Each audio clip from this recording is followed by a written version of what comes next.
This is North Dakota Legislative Review from Bismarck. I'm Matt O'Lean, sitting in for Dave Thompson this week, and my guest is the House Minority Leader from Grand Forks, Democrat Cory Mock. Welcome, Cory. Thank you, Matt. Good to be here. Great to have you here.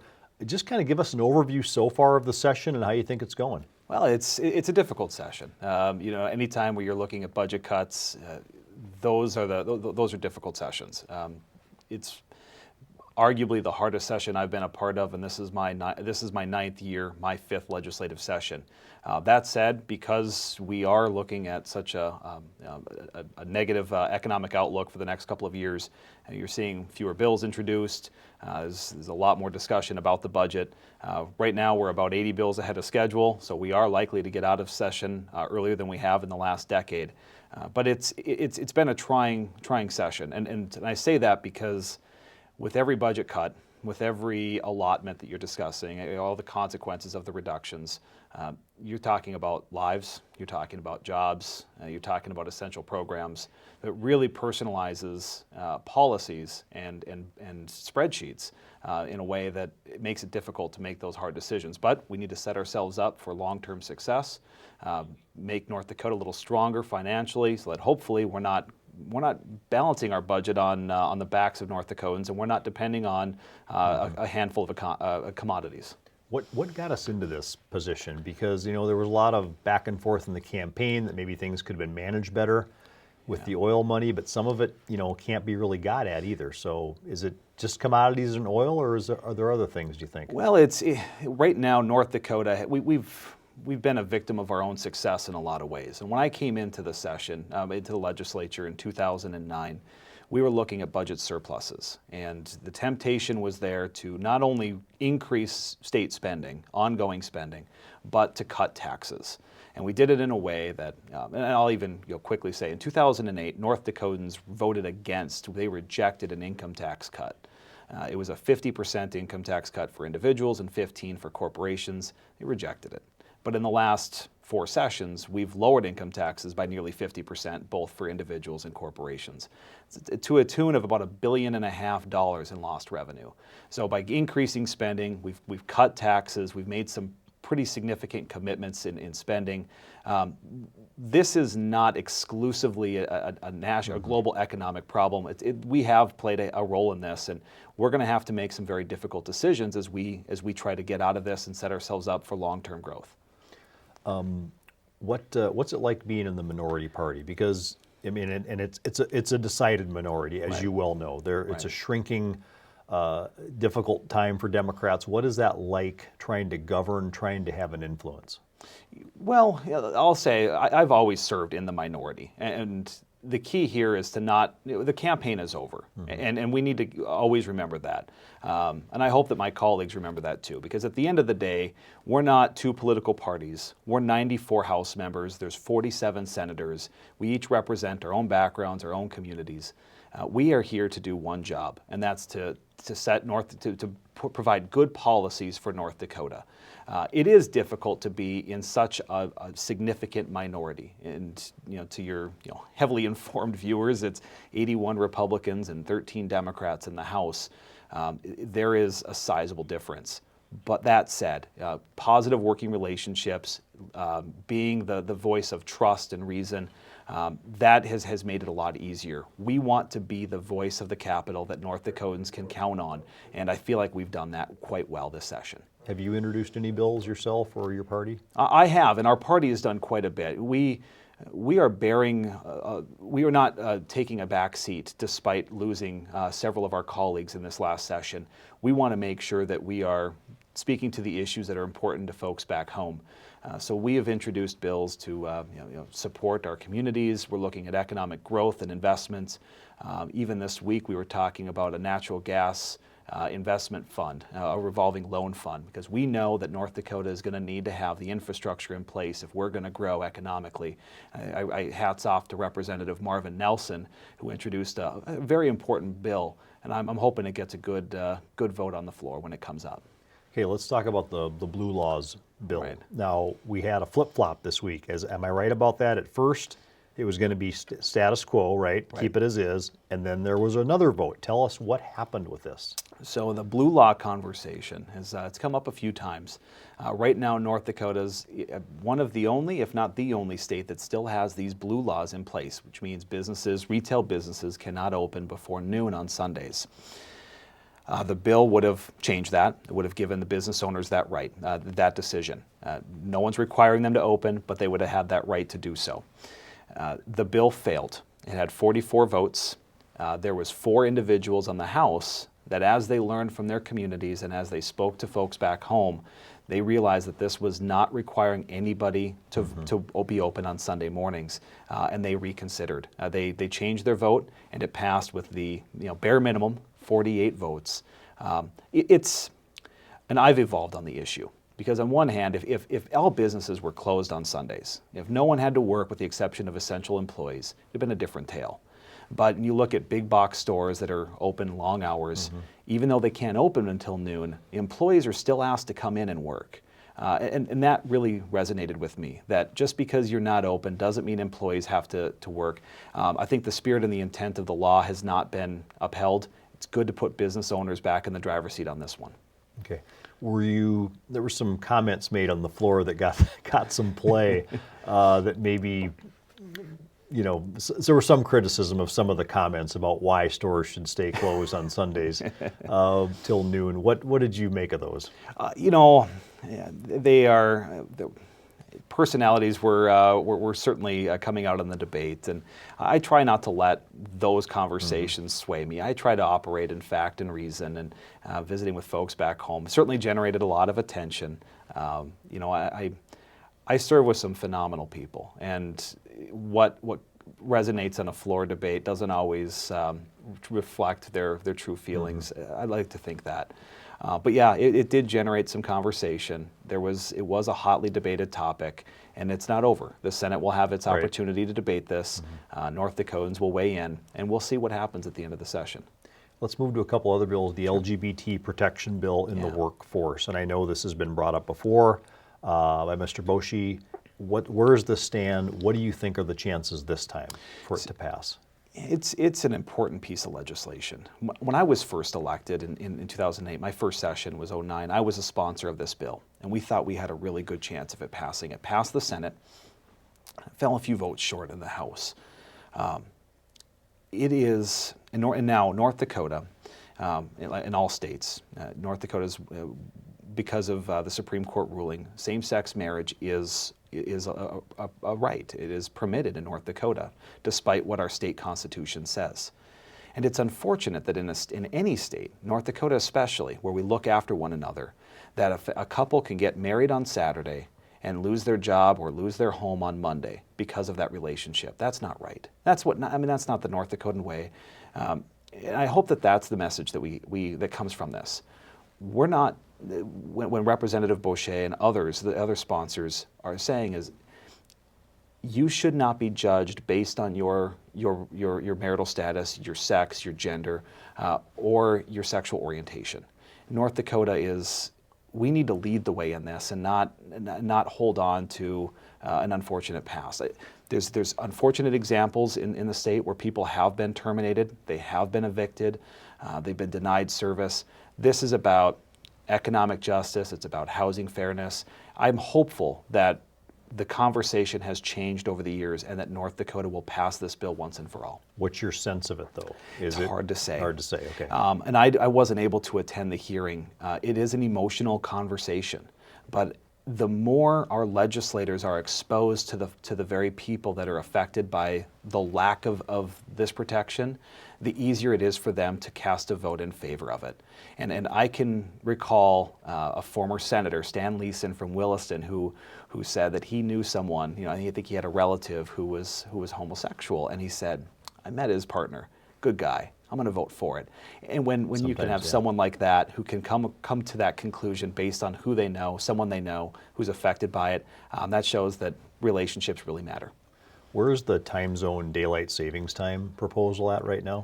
I Or believe do you it's think still it's in going committee. anywhere? Yeah, Okay. and I don't Okay. I don't think that's going anywhere. That's- yeah. That's one of those bills that was bundled, and I believe one of the representatives said it right in an article that if we were debating daylight savings time for the whole state, that would be different. If we were debating the time zone, that separately, but because they're together, I think it's going to complicate it, and it's probably going to be defeated. Okay, let's move to refugee resettlement. I believe that's HB 1427. I believe so. And this, of course, the President Trump travel ban on Right. 7 countries leads into this. The bill would what exactly, Corey? It would allow communities to kind of govern this a little bit more? Right, and there are some good intentions with the bill at first. They're wanting communities to study their capacity for support in refugee resettlement. And I think we should do that. We should absolutely encourage all of our communities, but especially Grand Forks, Fargo, and Bismarck, the 3 that currently serve as a hub community for refugee resettlement, to evaluate their capacity. No one wants to move to a community where they're going to struggle to get along, to find a job, provide for their family. So we want to know what our capacity is. But the problem with the bill is that it says that cities and the governor can shut off the state to refugees. That's not the America I grew up in. Most of us, I think, so many of us are, we are descendants of immigrants ourselves. Germans from Russia, Norwegians, you name it. It would not have been fair for our ancestors if someone could have said, because you're from a certain place or because you faced political turmoil in a home country that North Dakota doesn't welcome you, that doesn't send the right message. And tomorrow, so on Friday, earlier today, we're gonna hear. We'll have heard, and we will hear more from the folks that we're advocating for and against the bill. And I think we're going to hear a lot more about it in the next week or so. Okay. Do you think the national debate over this since last weekend with the airport troubles, does that give some momentum to what you want to see here?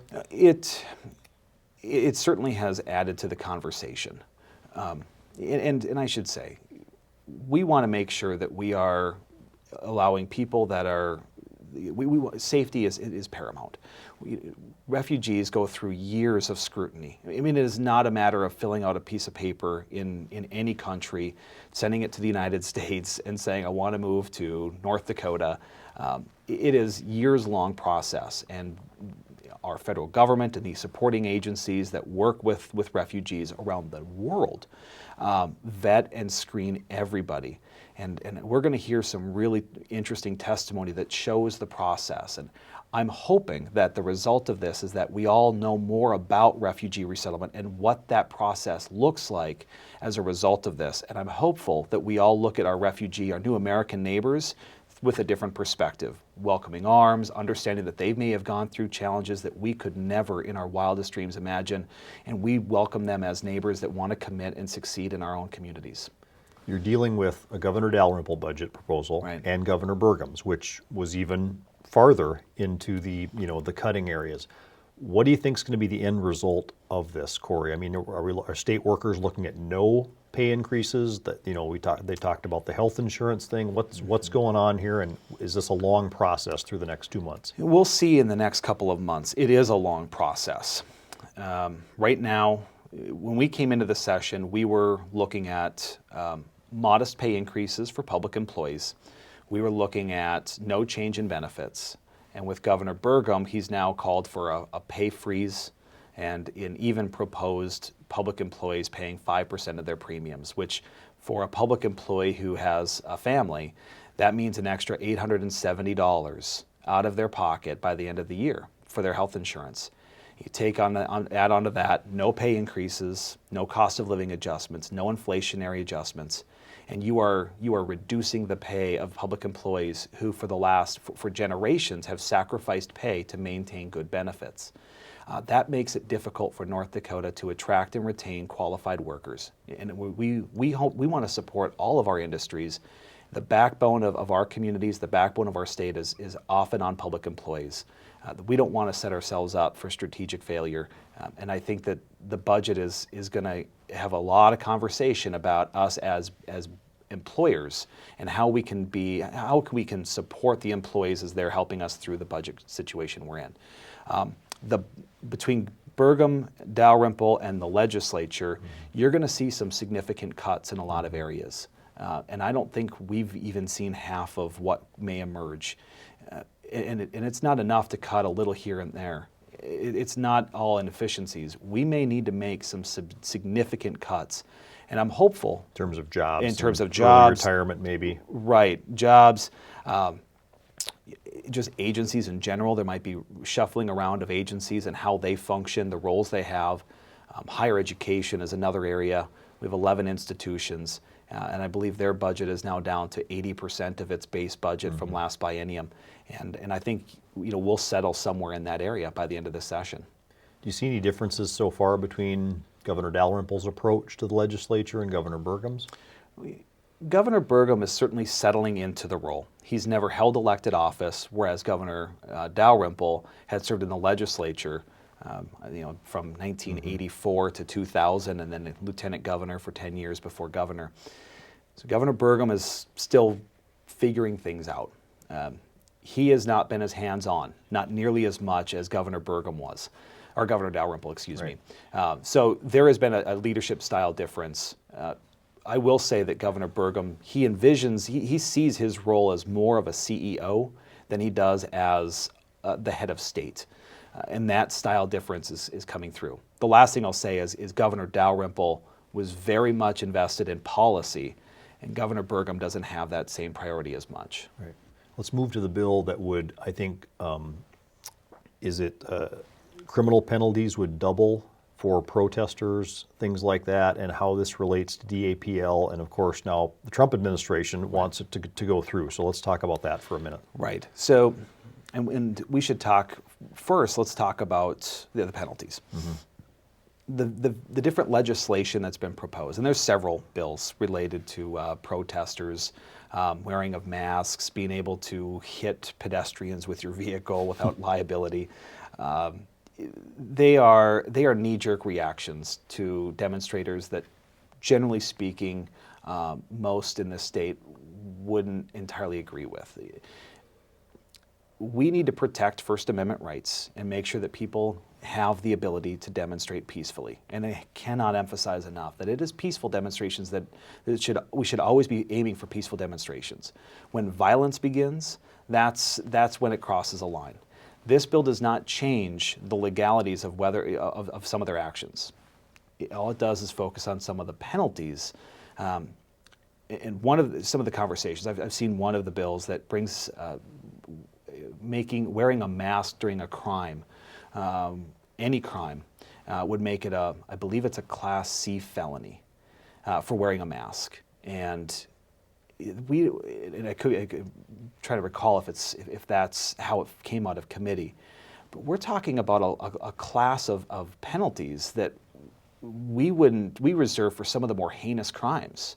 And simply concealing your identity when committing a crime, I think, takes the focus away from the actual crime and more about the concealing of their own identity. At the end of the day, I mean, our priorities are to balance a budget, to put good policy in place, protect freedoms, and make our state stronger in the long term. We need to have the public safety conversation. I just don't think that this is where our attention needs to be focused at the time. And what about the pipeline now? What happens next? Pipeline is an important piece of infrastructure for North Dakota. And I know there's been some disagreement, and we want to make sure that we are doing it the right way as much as possible. And I'll look to the past and say the state could have done and should have done a better job at reaching out to the Native American community. That said, they followed the law. The pipeline is an important piece of infrastructure. $3.8 billion pipeline connecting North Dakota to markets in the Midwest. Vital infrastructure. And if we're going to be stronger when the energy prices rebound, it's going to happen with reinvestment in our energy backbone. So this pipeline, I'm hopeful, will be constructed in a safe and responsible way. It is arguably the safest and most technologically advanced pipeline in the country, in the world even. I mean, it is monitored. They're talking about having flyovers and sensor monitoring every 14 days. Double encased, automatic shutoffs. our focus should be on making more pipelines like that one as safe, and making that the standard bearer for pipelines, and not talking about shutting down good quality infrastructure that's going to make North Dakota competitive in a global market. Were you disappointed the minimum wage hike bill went down? You know, minimum wage is it's a difficult conversation because we talk about what the minimum is, but what we should be talking about is how can we make sure more North Dakotans and more Americans nationally are getting a living wage.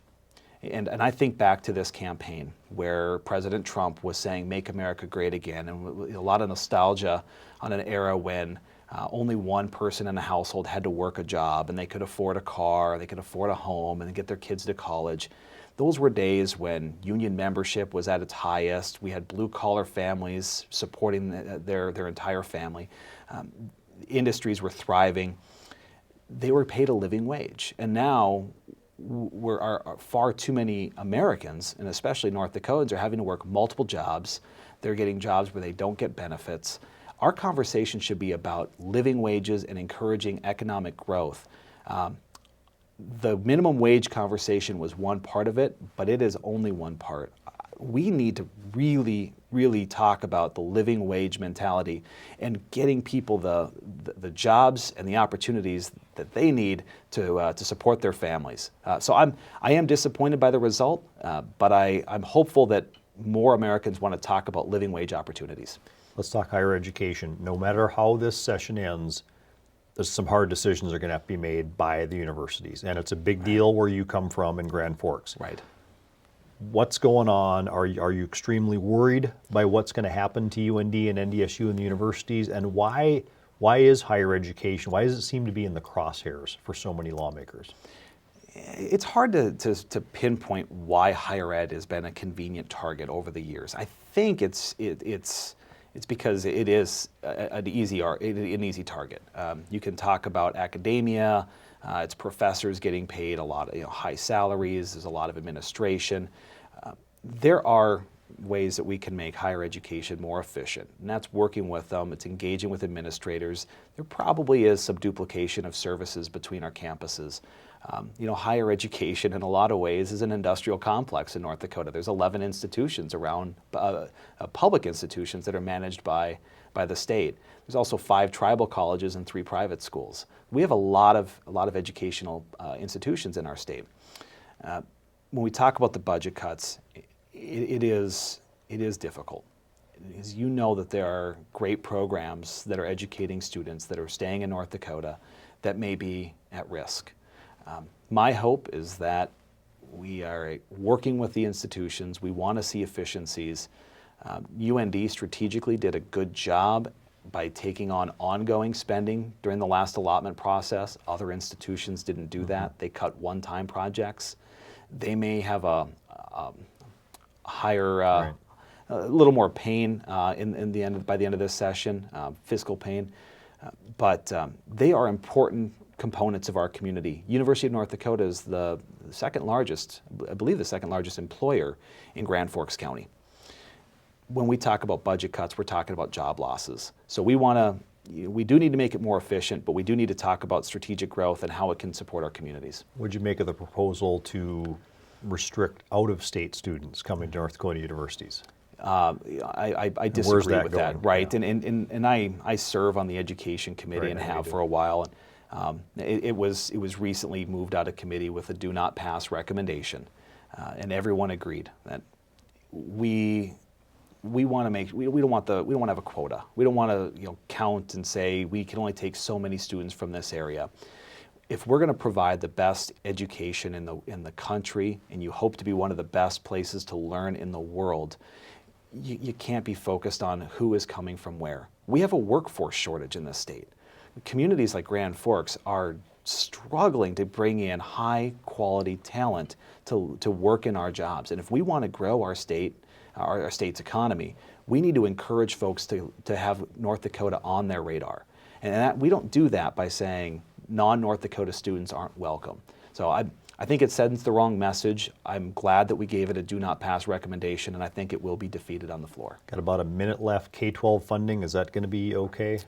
It's it should be okay, but we're not going to see any of the increases. I don't think we're going to see any of the increases that Governor Dalrymple had put in his budget.